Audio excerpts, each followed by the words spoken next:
Right so आप लोग के फिर से स्वागत बा हमन के म्यूज़ मीडिया पॉडकास्ट में। आज के हमन के स्टूडियो में पूर्व सांसद 2000 हमन के 79 में निर्वाचित के स्वागत करल था हमन के पूर्व माननीय सर अरविंदनाथ शुक्ला जी के। सर आपके स्वागत बा हमन के म्यूज़ मीडिया पॉडकास्ट में। धन्यवाद। हम पहले बार 2051 में निर्वाचित भइल रहली, ओकरे बाद फिर 70 में भइल रहली, अब 79 में भइल बाटी। एह बीच में हम कई बार मंत्रिमंडल में भी प्रतिनिधित्व कर चुकल बाटी। अब के राजनीति जैसे कहल गए नहीं शुरुआती जैसे हमारे क्वेश्चन का रहा है में राजनीतिक जब यात्रा अपने शुरू कल गए तो कौन एक उद्देश्य रहा है कि मतलब ये उद्देश्य से हम राजनीति में मतलब आयत बाटी कह के तो शुरुआती कोनो लक्ष्य भी रहा हो आपके? 2046 में जब देश का व्यवस्था परिवर्तन भइल, जब पंचायती शासन जौन के अदृश्य शक्ति के द्वारा संचालन रहल, जब अंचलाधीश चलावत रहल माननीय लोगन के, उ जब व्यवस्था परिवर्तन भइल तो हम ये महसूस कैली कि हमन के समाज बहुत पिछड़ल बा, एके कोनो न कोनो तरीका से आगे बढ़ावे के चाही। तो हमें हम का सहयोग कर सकीला, हमार का भूमिका हो सकाला।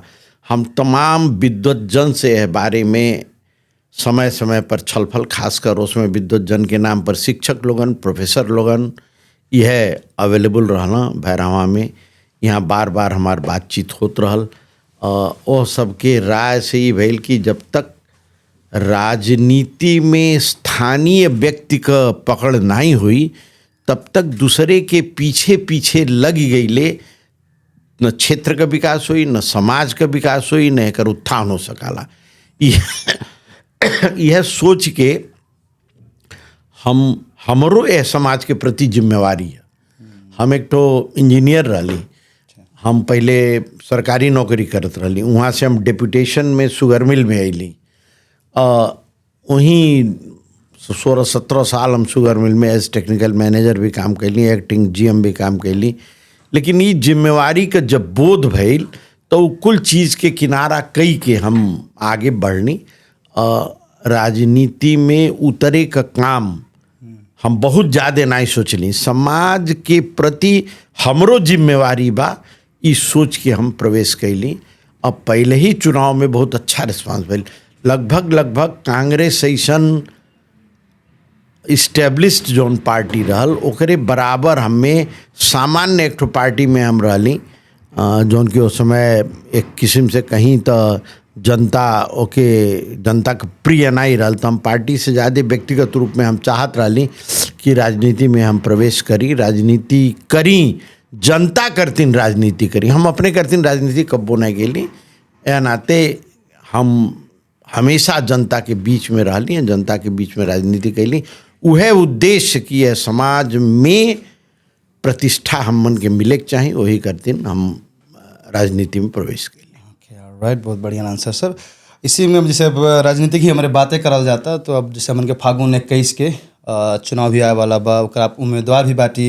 इससे पहले 2079 में अपने निर्वाचित भी रहल गए। तो आपके का लगल कि मतलब 2082 में फिर से 2000 जो हमन के चला था 82 में फिर से जब जनजी के आंदोलन भइल, संसद विघटन भइल, सरकार नया आयल, ओकर बाद में एक निर्वाचन टाइम तक गेल कि निर्वाचन होई कह के, तो अपन कौन सोच के हिसाब से अपने मतलब कल इतना हम फिर से उम्मीदवारी देव, कोनो अच्छा कोनो काम छूट गया है आपके, उनमें थोड़ा समीक्षा बतावल जी हमन के। निश्चित रूप में बहुत बढ़िया आपका प्रश्न बा, एकरे करते धन्यवाद बा। देखिए, हमें जनता 2079 में जो निर्वाचित कैलस 2084 का लक्ष्य धलस। हमें समय का लक्ष्य 2084 रहल, काम का लक्ष्य वही के हिसाब से तय रहल। लेकिन देश में ऐसा घटना घटल, जनजी आंदोलन भइल, जोने के नाते देश का परिस्थिति उलटफेर हो गई। कुछ अच्छा पक्ष भी होकर बा, कुछ कड़ा पक्ष भी बा। अच्छा पक्ष ही बा कि भ्रष्टाचार के विरुद्ध का आंदोलन रहल, भ्रष्टाचार तत्काल करतीन। हालांकि इसमें फिर भ्रष्टाचार का लहर दिखाई देता जगह जगह, लेकिन तत्काल करतीन भ्रष्टाचार का जोन जड़ रहल, जोन भ्रष्टाचार का घर रहल, वो गिरा दिहल गई रहल। ओकरे साथ साथ बुरा पक्ष ई बा कि जौन आंदोलन भइल वो आंदोलन में तमाम राष्ट्रीय संपत्ति, तमाम व्यक्तिगत संपत्ति, एक आंकड़ा के अनुसार 60 खरब का संपत्ति राख हो गई, खरानी हो गई। वो खरानी के मूल्य तो हमन के चुकौही के परी, वो हमन के समय आई तो चुकावे के परी, लेकिन ओहमें आंदोलनकारी से ज़्यादा जौन घुसपैठिए आंदोलन में प्रवेश कैला और घुसपैठियन के आंदोलनकारी पहचान नहीं पौला।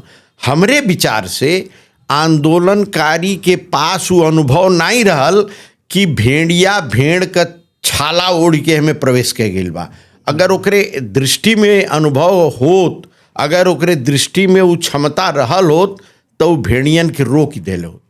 पहले दिन का आंदोलन भइल, ओमे बहुत जो नुकसान भइल, माने संयंत्र के, वो यंत्र के हम दोष देव, बिल्कुल वैसा नहीं हुए चाहता। लड़कन का जौने तरह से दुर्व्यवहार भइल, जौने तरह से दुष्प्रयोग भइल बल का, वो नहीं हुए चाहत रहल। लेकिन दूसरे दिने जब लूटपाट शुरू भइल तो वो अगर अनुभवी आँख होत तो रोकत। सर्वोच्च न्यायपालिका में आग लगल, व्यवस्थापिका में आग लगल, कार्यपालिका में आग लगल। यानी लोकतंत्र का जो तीनों प्रमुख केंद्र बा, तीनों के राख बनावे का प्रयास कइल गई। एक तरह से कहीं आप तो लोकतंत्र के ही राख बनावे का प्रयास कइल गई। ओहमें हम वो लड़कन के दोष नहीं देते, वो जौन जेंजी समूह बा ओसे ज़्यादा वहाँ अनुभवी आदमी अगर रहल होता तो घुसपैठियन के पहचानता कि काहे न्यायपालिका में तू आग लगावत हो, काहे कार्यपालिका में आग लगावत हो। हमन के ऊपर गोली चलावे का जो अन्याय भइल ओकरे खिलाफ हमन के लड़ल जाई, लेकिन राख बनौले के बाद कैसे लड़ल जाई और लड़ले के परिणाम का होई। बिहान ये देश हमन के जब संभारे के पड़ी तो ये राख के फिर बिल्डिंग में बनने में कितना मेहनत लगी। ये अनुभवी आँख, अनुभवी जौन ज्ञान रहल है, ये उन्हें समय पर देवे वाला केहू नहीं रहल। एक ठो लहलई में वैसन घटना हो गई। यह नाते एक तरफ जोश का युवा जोश का आवश्यकता बा, निश्चित रूप से यह देश के सुधारे करतीन। दूसरे तरफ वो जोश के नियंत्रित रूप में आगे बढ़ावे करतीन एक तो होश का भी आवश्यकता बा, ओके रेगुलेटेड रूप में चलावे करतीन होश का भी है। देखें एटॉमिक पावर एक ठुआ में इतना शक्ति होला कि हिरोशिमा नागासाकी के विध्वंस कई दहलस। आज वही एटॉमिक पावर से करोड़ों करोड़ यूनिट बनता और ऊर्जा के रूप में प्रयोग होता। तो अगर वो नियंत्रित युवा शक्ति के नियंत्रित रूप में प्रयोग कइल जा, अनुभवी आदमी के द्वारा होकर सदुपयोग कइल जा और उन्नन लोगन के भी अनुभवी कइल जा, तो अनुभव दियावल जा, तो ओकर सदुपयोग देश करतीन कइल जा सकाला। लेकिन अगर अनुभवी आदमी का कमी रही तो वो नहीं हो पाई। तो हम ये समझ के कि युवा शक्ति के सही तरीका से रेगुलेट कैले में हमहू सहायक हो, ई पहला विचार रहल। दूसर का विचार हमरे उठले की रहल कि जौन जेंजी उठौले बाटे मुद्दा जन निर्वाचित प्रधानमंत्री का, ई लगायत और शासकीय स्वरूप में जौन परिवर्तन का बात कही जाता, ये हॉच पॉच में करे वाला चीज़ नहीं है, बटन दबोट के करे वाला चीज़ नहीं है। एक एहमें ऐसे संबंधित तमाम चीज़ ऐसन बा जौन देश के राष्ट्रीयता, देश के राष्ट्रीय सुरक्षा, देश के अन्य बात करतीन जरूरी बा। एह नाते यह पर व्यापक बहस हुए चाहिए, एकरे पक्ष विपक्ष सब में व्यापक बहस कई के तब संविधान का संशोधन होए चाहिए, तब शासकीय स्वरूप का होए ओकर एक ठो निर्णय होए चाहिए। कहाँ कि बारे में संविधान सभा में हम रहली 2070 वाले दूसरों संविधान सभा में जब संविधान बनल तो कितना कितना बहस भइल रहल पक्ष विपक्ष में। ओकरे बाद एक ठो निर्णय भइल रहल, कांग्रेस वाले के बहुमत रहल, उन लोगन जौन पक्ष पकड़ल वह पक्ष पास भइल। लेकिन अब जब दोबारा फिर बहस हुए जाता तो हर पक्ष से ओकरे बारे में निर्णय लेवे वाला चाहिए। हमन के मधेशवादी दल से आइला और में जौन विभेद बा देश में विद्यमान, ओहू के समाधान संविधान संशोधन से हुई। तो संविधान संशोधन प्लस जौन शासकीय स्वरूप में परिवर्तन बा ओकरे करते संविधान संशोधन।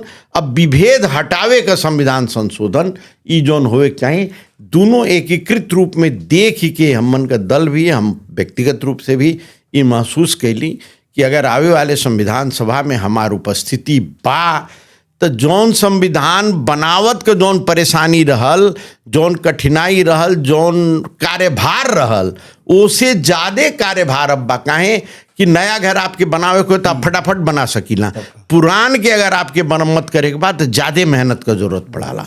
तो ये पुरान के हमन के मरम्मत कई के सुधार करे आगे बढ़े जाते हैं नाते और भी ज़्यादा हमें डेडिकेशन का जरूरत बा, और भी ज़्यादा समर्पण का जरूरत बा, और भी ज़्यादा मेहनत का जरूरत बा। ये हाहू से होए वाला नहीं बा, हमें व्यापक छलफल, गहन छलफल, गंभीर छलफल एक आवश्यकता बा। नाते हम जनता के समक्ष खड़ा बाटी कि आप 84 तक जिम्मेवारी दियल गई लाल, 82 में हमसे छोड़ लियल गई।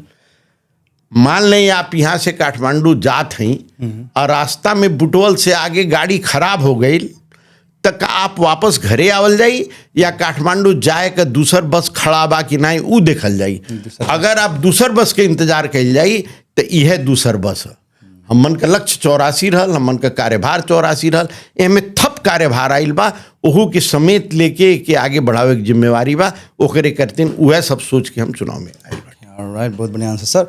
अभी हम हमन के जो फागुन के 21 के जो निर्वाचन होए वाला बा वही में हमन के सेरो फेर में बात करल जाए। तो हमन के स्पेशली कि हमन के क्षेत्र जोन बा रूपंदेही 4 एमे आपके सिमरी माई का है, माया देवी, आपके मरचवारी कुठई माई, आपके कुछ वाड़ा आपके लुम्बिनी संस्कृति भी बा। तो इनमें हमन के जो रूपंदेही 76 नंबर के जो देखल जाए समस्या तो अनेकों बा। आपके सिमरी माई में दूसर बा, मरचवारी में दूसर बा, लुम्बिनी संस्कृति में दूसर बा। एक आप देखल जाए तो विकराल समस्या आपके हिसाब से हमन के क्षेत्र एरिया में कौन से ज़्यादा समस्या बा कि ओके आप जो इन केस जो सांसद बन गेल गए जो के जो कंटिन्यू जो 79 में नहीं के पावल गए ओके जब 82 में निर्वाचित हो जावल जी, तो कौन कौन ऐसा बा समस्या बा कि के निवारण करल जाए? देखिए, मुख्य समस्या देश भर में ही शिक्षा स्वास्थ्य, हमन के क्षेत्र भी उसे वंचित नहीं बा। अगर हम शहरी क्षेत्र के छोड़ दें तो अधिकांश जगह का देश भर में समस्या शिक्षा स्वास्थ्य, चाहे वो लुम्बिनी का क्षेत्र हो या मरचवार हो या दगदही का क्षेत्र हो,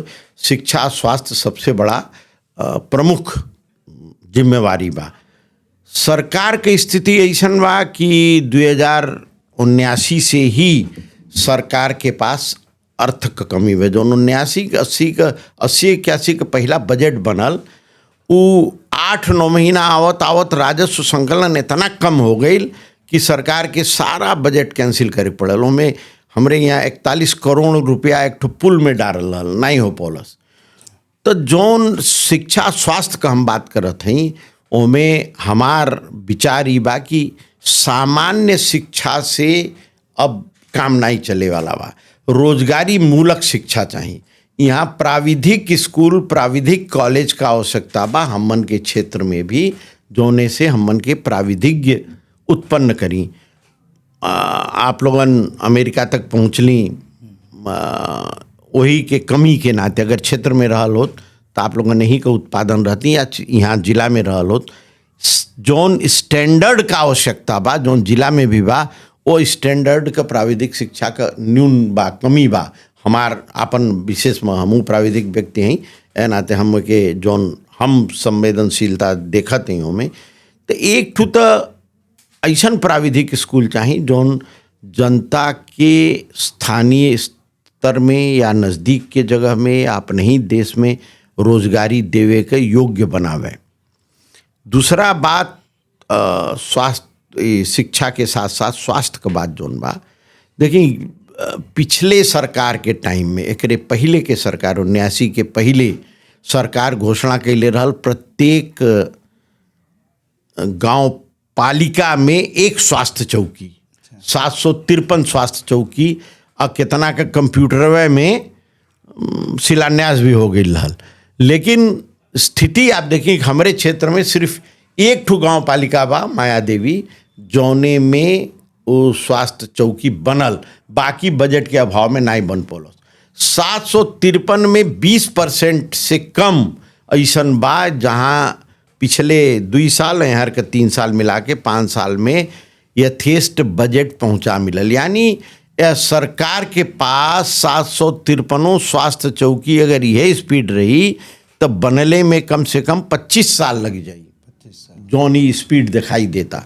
यह नाते सरकार का प्राथमिकता ये होए के चाहिए कि स्वास्थ्य चौकी माने वह पालिका के अंदर न्यूनतम स्वास्थ्य सुविधा आपके उपलब्ध हुई, कम से कम उन्हें ऐसा दवाई दे जाए कि उन बड़े अस्पताल तक सुरक्षित पहुंच जाए और वहाँ जाके उनका दवाई हो सके। ये चीज़ करतिन भी स्वास्थ्य चौकी का आवश्यकता बा तो नहीं बा। ओकरे बाद हमरे क्षेत्र में एक ठो 24 घंटा चले वाला 50 सैया का सामान्य सुविधा, जैसे अल्ट्रासाउंड रहे, एक्सरे रहे, पैथोलॉजी अच्छा लैब रहे, इस सुविधा के साथ सर्जरी करे वाला जगह के साथ एक ठो अस्पताल के जरूरत बा, जौन अति विशिष्ट केस के बाहेक सारा केस का हैंडल कर सकी। हम एकरे करतिन हमरे देश में पैसा कमी बयान आते, हम कुछ विदेशी संघ संस्था से भी एकरे बारे में बात कैले रहली। अब जब तक वो कागज में नहीं आ जाता ओकर नाम खोलल उचित नहीं बा, लेकिन वो संघ संस्था के बात के ओकर शुरुआत जौन बा गाँव पालिका से होला। कोटही माई ओकर जमीन फाइनल कई चुकल बा, कोटही माई गाँव पालिका कार्यपालिका से पास हो चुकल बा। वो कागज संघीय मामला मंत्रालय में गईल बा, फिर आइल बा यहाँ से कुछ कागज कंप्लीट कई के वो कैबिनेट से पास कई के तब संबंधित जगह पर जाई, तब जैसे जे दाता बा तेकरे पास जाई। वो प्रक्रिया में बा, लगभग 90 करोड़ से ज़्यादा का आइल बा। तो दाता कितना दे कितना नहीं दे ओकरे हिसाब से वो प्रोजेक्ट के हमन के आगे बढ़ावे के बा। ओकर हम शुरुआत करौले रहली, नाते ओके आगे बढ़ावे कभी जितना सही तरीका से हम कैले, दूसर केहू जाई तो हमें का ABCD सीखे लगी, जाई सीखी तब वो बूझ पाई कि पूरा प्रोजेक्ट का है कैसे है। ते नाते ओकरे वो पूरा कैल भी ओके हम अपन कार्यभार समझती। हम 35 साल से राजनीति में बाटी, यह 35 साल में हम जनता के सेवा में निरंतर रहली।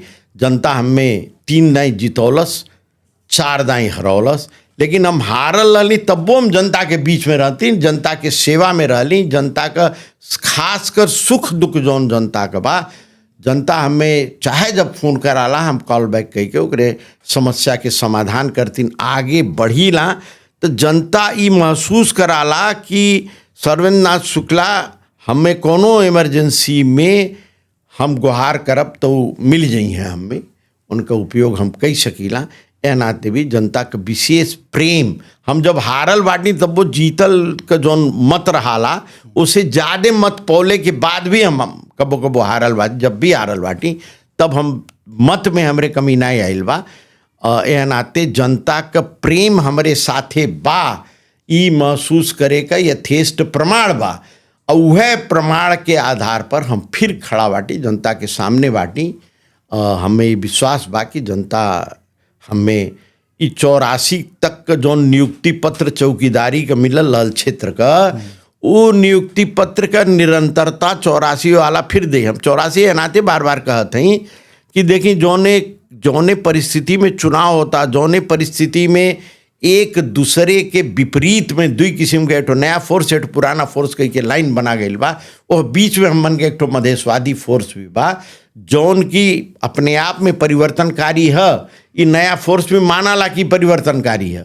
तो ये दोनों का बिहान अगर संसद में मुठभेड़ भइल, अगर भिड़ंत भइल, तो बीच में एक ठो कुशनिंग करे का काम, सहजकर्ता का काम हमन के निश्चित रूप से कई सकीला। हमन का पार्टी कई सकेले, हमन के कुछ अनुभवी व्यक्ति वो कुशनिंग का काम कई सकेला। संसद में होवे वाले हर किस्म के द्वंद्व का समाधान खोजे करतीन कुछ विशिष्ट व्यक्ति हर पार्टी से आवश्यकता बा। हमें लगा था कि हम वो भी काम करे के योग्य बाटी, हमें जनता मौका दी तो हम काम भी करें। अब जैसे पार्टी के बात होते हुए नहीं, जैसे तो आपके जो 79 में निर्वाचित रहा गए, आप लोकतांत्रिक समाजवादी चुनाव चुन जो साइकिल रहा है और उससे निर्वाचित रहा गए, लेकिन जो चुनाव हुए वाला बा अब पार्टी मर्ज हो गई बा, जनता समाजवादी पार्टी साइकिल प्लस अब छाता बन गई बा, ओकरे विषय में कुछ कहे चाहल जाते? हाँ, निश्चित बहुत बहुत धन्यवाद, आप हमें मौका दिली। देखी मधेश का शक्ति जौन बा अकेले अकेले आवाज उठौले में हमन के क्षीण शक्ति भइल रहल, कमजोर शक्ति रहल। और जब शक्ति कमजोर होला तो केहू के सुने वाला नहीं मिलाला। ए नाते वो शक्ति के मजबूत करे करतिन जनता के ही आवाज रहल मध्य प्रदेश से लगाए यहाँ तक कि अगर लोसपा और जसपा एक हो जाता तो हमन के निश्चित रूप में हमन का मुद्दा आसानी से आगे बढ़ी सकाला। जौन मुद्दा विगत में पेंडिंग में रहला हमन का आवाज़ कमजोर भइले के नाते राज्य नहीं सुनल। राज्य शुरुए से विभेद हमन के प्रति करत आई, इस सर्वमान्य हो चुकल बा। 11,000 किलोमीटर का 1100 किलोमीटर का जौन ई बनल रहल मानव श्रृंखला, और श्रृंखला में खड़ा भइले के बाद भी राज्य के नहीं दिखाई देलस कि इतना लंबा मानव श्रृंखला ही सामान्य बात नहीं है, तो रिकॉर्ड रहल। इतना बड़ा विरोध ही सामान्य बात नहीं है, राज्य नहीं देखलस। ए नाते एकीकृत शक्ति का आवश्यकता बा, हमन के एकीकृत रूप में गईले का आवश्यकता बा। आवे वाले समय में हमन के कल्पना करी कि राज्य संवेदनशील हुई। जब राज्य संवेदनशील नहीं होला तो मंडेला कहला कि जोन आंदोलन होला वो प्रभावकारी नहीं होला। जब राज्य अंधा रही तो के कुछ नहीं दिखाई देला। ए नाते आवे वाले समय में यह परिवर्तन के बाद हमन के आशा करी कि संवेदनशील राज्य रही। ओहमे हमन के जोन मुद्दा उठावल जाई संयुक्त रूप से ओकर सुनवाई हुई, छलफल हुई। आगामी संविधान संशोधन में ओके मिलई हैं, ओके कंसीडर करी हैं, ओकरे बारे में व्यापक छलफल हुई। ई सोच के हमन के पार्टी एकीकृत कैली। ई एकीकृत शक्ति मधेश का भर नाई, मधेश, थारू, जनजाति सबके एकीकृत हमन के साथे थारू भी बाटम, थारू का पार्टी भी बा मोर्चा में, जो हमन के मोर्चा बनोली हमें और भी सब बा। केहू एकीकृत होके एक के पार्टी होके आगे बढ़ता, केहू मोर्चा होके सीट एडजस्टमेंट से आगे बढ़ता। इस तरह से हमन के आगे बढ़त हैं। और ई संयुक्त शक्ति आवे वाले दिन में जनता के पक्ष में कुछ करे के ये योग्य हुई, ये विश्वास के साथ हमन के आगे बढ़ते। और थोड़ा युवा के बारे में हमारे बात कर सकल जाता है पॉडकास्ट में। जैसे अब जैसे अभी तो लहर बा, सबके लहर बा, युवा के लहर बा। तो जैसे 79 में भी आप निर्वाचित भइल गए, तो आपके नहीं लगल कि मतलब फिर से जब चुनाव होत बा युवा के मौका दी, और मैं कौन हिसाब से देखल जाता है युवा का सोचत बा कि युवा ही मतलब नेतृत्व करें। इनमें कुछ 2-4 शब्द कहे के चाहल जाता है युवा के बारे में कि जैसे हमन के प्रदेश के युवा तथा खेलकूद मंत्री मानक दल से बाटम तो हमन के युवा के देते। हमन के तीनों टिकट जौन प्रदेश में दियल गई रहल तो युवा के दियल गई। एहू में पार्टी के अंदर हम प्रस्ताव रखले रहनी कि हमरे क्षेत्र से युवा के दिया है, लेकिन केहू के पार्टी ओ योग्य नहीं समझलस कि जे ले आवे। या नाते हमें ई खाली कहल चाहते हैं कि युवा के विचार के सम्मिलित करे वाला अगर अनुभवी व्यक्ति रही तो ऐसा दुर्घटना नहीं हुई जोन भाद्र 24 के भइल। तो युवा जोन बा, युवा के बारे में खाली युवा ही सोचाला, ये सही विचार नहीं है। युवा के बारे में, युवा के समस्या के समाधान के बारे में जे अनुभवी बा वैसा पूर्व युवा भी सोच सकाला होके। ए नाते हमन के ये बात समझल जाता कि ये युवा का आवश्यकता बा। नेतृत्व में युवा के अगुवाई मिले के चाहे। हमन के विभिन्न जगह में देखी युवा के टिकट भी दहले बाटी देश भर का। अगर आप टिकट के देखी तो युवा के भी हमन के 73 से डॉक्टर मीनाक्षी ठाकुर के टिकट मिला। ऐसी तमाम जगह हमन के युवा के भी मौका दिहल बा और नलोन के आगे कइल बा। युवा के साथ साथ अनुभवी व्यक्ति का आवे वाले संसद में आवश्यकता बा। और चीज़ के हमरे ख्याल से देर समय युवा के समझ में आ जाई। हमरे साथे हम कहली आपसे कि टीम वर्क बा। हमरे टीम में युवा का संख्या हमरे ऐसा पूर्व युवा से बहुत ज़्यादा बा। यह नाते ओके आप युवा टीम मानी। हम निर्वाचित होब ये हम ही भरना ही, हमरे टीम का, युवा टीम का प्रयास निर्वाचित हुई। एके हम मन के समझे चाहें कि जौन युवा टीम साथे काम करता वह युवा टीम का प्रयास का सफल भइल अपने आप में युवा शक्ति के मजबूत कइल हुई। और दृष्टि के मद्देनज़र रख के युवा शक्ति के समेटत हम आगे बढ़ते। हमारी टीम जौन आपके स्टूडियो के बाहर आइल बा, उन्हें आप चाहल जाए तो देख लियल जाए। वो सब युवा बाटा, युवा समर्पित बाटा, हम युवा के प्रति समर्पित बाटी। आखिर हमरहू घर में तो जेनजी बाटा, हमरहू घर में तो हमार संतान बाटा, नाती बाटा, हमार ग्रैंड डॉटर एमडी कंप्लीट करत या और केहू कंप्यूटर IT कंप्लीट करता, तो उ सब तो युवा हम ओकरे बारे में भी तो हम सोचीला, ओकरे बारे में भी तो हमार सोचबा। वो युवा का कैसे कल्याण हुई वो सोचल तो हम मन का आवश्यकता। हम नहीं चाहते लड़के हमेशा करते विदेश में रहें, वहाँ यहाँ आवें, यहाँ यह अनुकाल अनुसार एक ठो वातावरण बने कि युवा यहाँ आके रहें। ओकरे करतीन हमें जहाँ तक हम कह पाई हमारे प्रयासों में रही। युवा के प्रति हम समर्पित बाटे। युवा का समस्या हमार पार्टीगत रूप में आप कहीं तो बहुत बढ़िया से हमन के ओकर अध्ययन कैले हैं, ओके लेके आगे बढ़ते। और सो अंत में हमन के जो क्षेत्र नंबर 4 के मतदाता लोग से आप अपन का कहे के चाहते खुला मंच बस अपन कैसे कल जाता अपन हमन के रूपंदेही क्षेत्र नंबर 4 के आपके संदेश का बा, आपके पार्टी के संदेश का बा, कौन हिसाब से कि आपके ही वोट दें कह के तो संदेश दिए चाहल जाता तो कैसे कल जाता? देखिए, हम आपके बतौली हम 2047 से लगातार राजनीति में बाटी। ओकरे पहले हम पेशागत इंजीनियर रहली, इंजीनियर हम आजो बाटी लेकिन पेशागत नहीं बाटी। 37 साल में 35 साल में या 36 साल में हम हमार लक्ष्य सिर्फ समाज का उत्थान, समाज के आगे बढ़ाओ। हम विभिन्न मंत्रालय के जिम्मेवारी पौली लेकिन कभी भी हम अख्तियार के तारीख हमें नहीं ढोए पड़ा। और सब 15 दिन के मंत्री लोगन भी बहुत जनी के मंत्री लोगन के PA लोगन तारीख ढोत हुआ, लेकिन ईश्वर के कृपा से, मरचवारी माई के आशीर्वाद से वो काम से हम दूर रहली। एना ईमानदारिता जौन हम प्रस्तुत कैले हैं जनता के सामने, छोट छोट काम करतीन, सिफारिश करतीन, जनता से पैसा वसूले के बात कही जाला, लेकिन हम जनता के छोट काम कैले हैं या बड़ा काम कैले हैं, पूरे क्षेत्र में 35-37 साल में एक भी व्यक्ति खड़ा होकर नहीं कह सकाला कि हम केहू से कब्बो 1 रुपया का डिमांड कैले, कब्बो नहीं कैले बाटी। यानी ईमानदारी के साथ हम समर्पण कैले हैं। हमरे श्री संपत्ति में जौन हम पहले बुझावत रहली वह संपत्ति विवरण आज भी बुझावत हैं।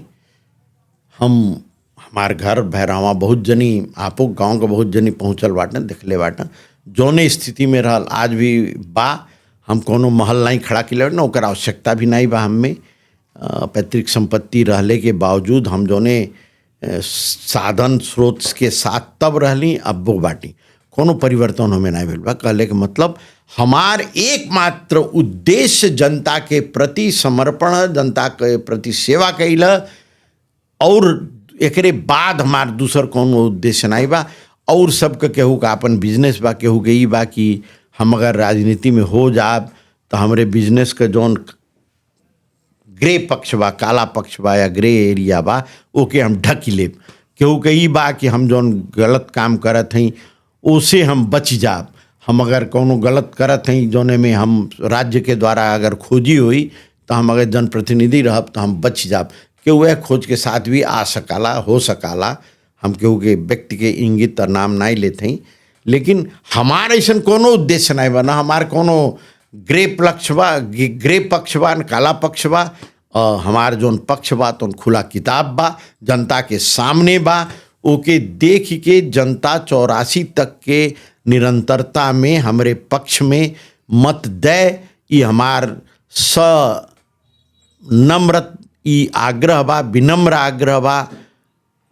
हमार ई आग्रह के जनता स्वीकार करी। आवे वाले निर्वाचन में हमें विजयी बनाई। एक नहीं 84 तक का जोन कठिन जिम्मेवारी बा, जितना उम्मीदवार बाटा हम जोन बात कहली हैं संविधान संशोधन वाला बात, ओके समारे वाला केहू नहीं बा। नाते कि हम विगत में जोन बोलल बाटनी संसद में राष्ट्रीय अंतर्राष्ट्रीय विषय में, वो केहू नहीं बोलल बा। राष्ट्रीय अंतर्राष्ट्रीय विषय में आप देखी तो भारत का राष्ट्रपति, भारत का प्रधानमंत्री और देश का प्रधानमंत्री, चीन का उच्च स्तरीय भ्रमण, संयुक्त राष्ट्र संघ में नेपाल का प्रतिनिधित्व, संयुक्त राज्य अमेरिका में जाके नेपाल का हाइड्रो पावर के बारे में प्रतिनिधित्व कैलो, टीम का नेतृत्व कई के हम गए बाटी, बार बार अंतर्राष्ट्रीय स्तर पर भी हम नेतृत्व कैले हैं, राष्ट्रीय स्तर पर भी कैले हैं।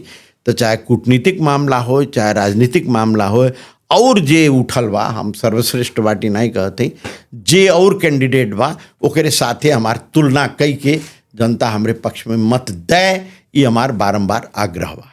धन्यवाद। और सर टाइम हमन के दिहल के पर महत्वपूर्ण टाइम के लिए बहुत बहुत धन्यवाद बा सर। और चुनाव जो फागुन 21 के चुनाव हुआ तो के लिए हार्दिक हार्दिक शुभकामना बा। Best of luck sir. Thank you sir. Thank you, आपके भी बहुत बहुत धन्यवाद। आप हमें यहाँ आमंत्रण कल गई, हमें अपन विचार आपके पॉडकास्ट मार्फत रखे के मौका दियल गई, ओकरे करते धन्यवाद, बारंबार धन्यवाद।